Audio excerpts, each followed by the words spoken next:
কোটি কোটি টাকার প্রতারণা। বোলপুর বাইপাসে আনারুল ইসলামের বাড়িতে কেন্দ্র বাহিনী নিরাপত্তায় আয়কর হানা। প্রায় সকাল 11টা থেকে আনারুল ইসলামের বাড়িতে আয়কর দপ্তরের আধিকারিকরা তল্লাশি চালাচ্ছে। অভিযোগ, আনারুল ইসলাম সাধারণ মানুষের কাছে ব্যাংক অ্যাকাউন্ট মারফত কোটি টাকা নিয়েছেন লাভের আশায়। লাভ তো দূরের কথা, আসল টাকা আর কোনো হদিশ নেই। সকাল থেকে ইডি হানা দেখে বেশ কয়েকজন লগ্নিকারী বাড়ির সামনে এসে পৌঁছান, তাদের ক্ষোভ উপড়ে দেন। ইডি আধিকারিকরা আনারুল ইসলামের বাড়ি থেকে বের হওয়ার পরেই লগ্নিকারীরা ক্ষোভে ফেটে পড়েন। আনারুল ইসলামের শালাকে ঘিরে বিক্ষোভ দেখাতে শুরু করেন। ইডি আধিকারিকরা বেশ কিছু নথিপত্র নিয়ে বাড়ি থেকে বের হয়ে চলে যান। ঘটনাস্থলে বোলপুর থানার পুলিশ। কাজী আমিরুল ইসলামের রিপোর্ট, সিবি টাইমস, বোলপুর। আপনি সব কিছু জানেন, ভুল বলছেন। আনারুল আজকে কোথায় করুন, আনারুল কোথায় আছে? আনারুল ফোন করুন, ফোন করুন আপনি আনারুলকে। কোথায় রাখি আপনি? আপনি কে? আপনি থাকতেন না এই বাড়িতে? থাকতেন না? আমি দেখি নাই। একদম মিথ্যা কথা বলবেন না, একদম মিথ্যা কথা। সব জানি আমরা, সব জানি, সব জানি। আমার কাছে আপনি তাহলে কার কাছে যাবি? এক জায়গায় ছিল সেই চুরি করে এই গাড়িটা আনারুলের গাড়ি, এই গাড়িটা আনারুলের গাড়ি। সমস্ত কিছু ব্যবহার করেন। আপনার বাপ পাওয়া ব্যাটারি কেন নিল আনারুলের কাছ থেকে? আমার বাপ পাওয়া ব্যাটারি কেন নিল বলুন? আনারুল সম্পত্তি, এই সম্পত্তি আমাদের সম্পত্তি। ঠিকই বলছেন আপনার বাপ কেন পাওয়া ব্যাটারি নিল বলুন? যে নেই, বলুন আপনি স্বীকার করুন। আপনি নিয়েছে কি নেই বলুন? পাওয়া ব্যাটারি আর কোটি কোটি টাকা সম্পত্তি পাওয়া ব্যাটারি বলুন। আপনি একটা চোর, আপনি চোরের শালা, চোরের শালা। আপনি আনারুল সব ভোগ করেছেন আপনি। আর আনারুলকে যে পালিয়ে একটা সাজ করেন আপনি। ভুল হচ্ছে কেন ভুল হচ্ছে? কেন ভুল হচ্ছে? কে বললো? আমি সরে যাচ্ছি। কেমন মানুষ চলেছেন? আমি জোর করে বলতে পারি আমরা গরিব মানুষের তেমন তাই থেকে। এটা আমি ঠিক আর তখন দিনাত খেয়ে গেলে বড় হইতেন, না না না দিনাত থেকে বড় থাকতেন, দেখি নাই আমরা? না একদম না। বোনের ব্যাপারে আসতাম, আমি পড়ে থাকতাম না এখানে। দেখুন আমরা বুনাইকে ডাকুন, আমাদের জন্য নাই। তাহলে কি জন্য এলেন আপনি? থাকুন এখানে। চাবিটা দিতে আমরা দেখুন গরিব মানুষের কথা, আপনি এখানে রোদে পড়ে বড় থাকুন। কি জানেন তো আপনাকে? বলে বলে পাইছেন? দাদা আনারুল ইসলাম এ হচ্ছে চোর, বড় শালা, সব লুটো পুড়ে খাইছে, সব লুটো পুড়ে খাইছে। আপনার কি হয়? আপনাকে মেরে এখন ফেলে দেওয়া উচিত। আপনার শালা, আপনার শালার বিরুদ্ধে কয়েক কোটি টাকা আর্থিক বাবুদা শোনো না একটু ঢুকিস না, নিজে ঢুকে যাচ্ছে তখন হচ্ছে দাদা। ঢুকিস না। স্যার কি পেলেন? স্যার কিছু পেলেন? স্যার कुछ मिला? सर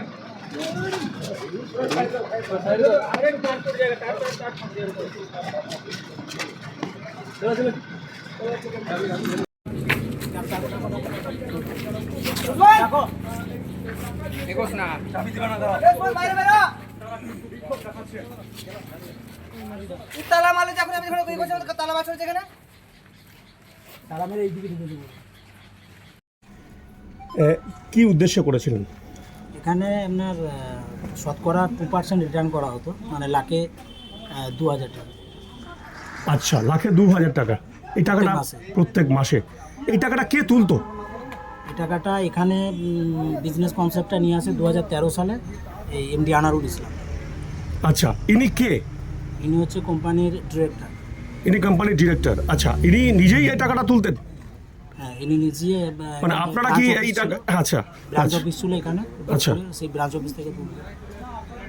আচ্ছা, এরকম আপনিও দিয়েছেন টাকা? কত টাকা দিয়েছেন আপনি? সেটা আমি এই মুহূর্তে বলতে রাজি নেই, তবে অনেকেই ইনভেস্ট আপনি দিয়েছেন। এবার এই পাড়াতে এই অঞ্চলের অনেক লোকই দিয়েছে। অঞ্চলে বলে নয়, এই এলএফএস কোম্পানিতে অল ওয়েস্ট বেঙ্গল নয়, অল ইন্ডিয়া আছে। অল ইন্ডিয়া রয়েছে। অল ইন্ডিয়া আছে। আচ্ছা, আপনারা কখন জানতে পারলেন যে এটা ব্রাঞ্চ থেকে মোটামুটি 70-72 কোটি টাকা গিয়েছে অল ইন্ডিয়া, মোটামুটি 2000 কোটি টাকার উপরে। 2000 মানে কয়েক কোটি টাকা, হাজার কোটি টাকা। আচ্ছা, মোটামুটি আনুমানিক বলুন, এখানে এই অঞ্চলে এই বোলপুর ইয়েতে কতজন থাকতে পারে এরকম গ্রাহক যাদের টাকা প্রতারণা হয়েছে? হাজারের ওপর। হাজারের ওপর। তারা কি সবাই বোলপুরি? শুধু বোলপুরে, শুধু আচ্ছা, সংলগ্ন মুর্শিদাবাদ, লাভপুর, সমস্ত জায়গা, মানে অল বীরভূম, বর্ধমান মিলে। কি বলেছিল এই মোহাম্মদ আনারুল ইসলাম আপনাদেরকে? কি বলেছিল এই কোম্পানিতে লগ্নি করার জন্য? তো এরা সেবি রেজিস্টার দেখিয়ে, আচ্ছা, সেবি রেজিস্টার ছিল যেটা দেখানো হয়েছে প্রত্যেকে, ঠিক আছে। পরে সেবি ওদেরকে ওখান থেকে এক্সপায়ার করে দেয়, সেটা আলাদা ব্যাপার, কিন্তু সেবিতে সেবিতে রেজিস্টার ছিল, আমরা নিজেও দেখেছি সেবিতে রেজিস্টার ছিল।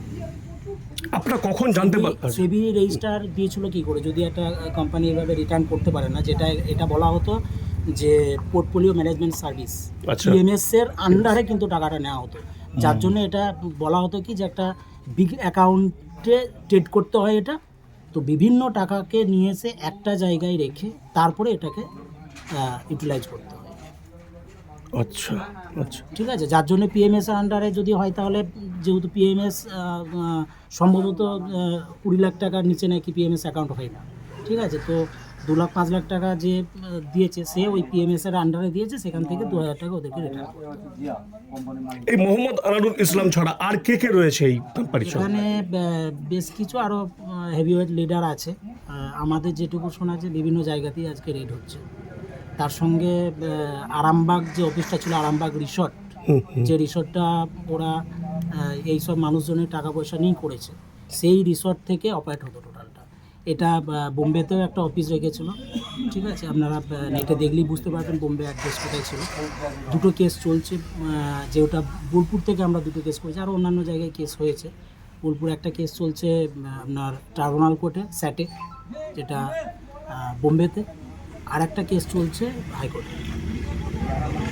আপনারা কিভাবে জানতে পারলেন যে আপনারা প্রতারিত হয়েছেন? প্রতারিত হয়েছে বলতে যখন রিটার্ন আসা বন্ধ হয়ে যায় তখনই মানুষ বুঝতে পারে যে প্রথম একবার অ্যারেস্ট হয়েছিল ও বহুদিন আগে, মানে এমডি। আচ্ছা, তো তখন মানে এই আনারুল ইসলাম? না, আচ্ছা ওটা হচ্ছে জিয়াজুর রহমান। আচ্ছা। আচ্ছা, জিয়াজুর বর্তমানে রয়েছে আমরা উড়িষ্যা জেলে আছে, জেলে আছে। অ্যারেস্ট হয়েছে অনেক আগে। এটা কতদিন হবে, মানে আপনারা জানতে পেরেছেন এটা কতদিন হবে মোটামুটি? এটা আমরা জানতে পেরেছি 2023 সালের জুন মাসে। এর আগে কি আপনারা কোনোভাবে টাকা পেয়েছেন? যে লগ্নি করেছিলেন তার কোনো অঙ্কের টাকা কিছু কি এসছে? না না, শুধুমাত্র 2% রিটার্নটা সবাই পেয়েছে। 2% রিটার্নটা আমি তো বললাম আপনাকে, ওই মোটামুটি আপনার 2023 সালে স্টপ হয়।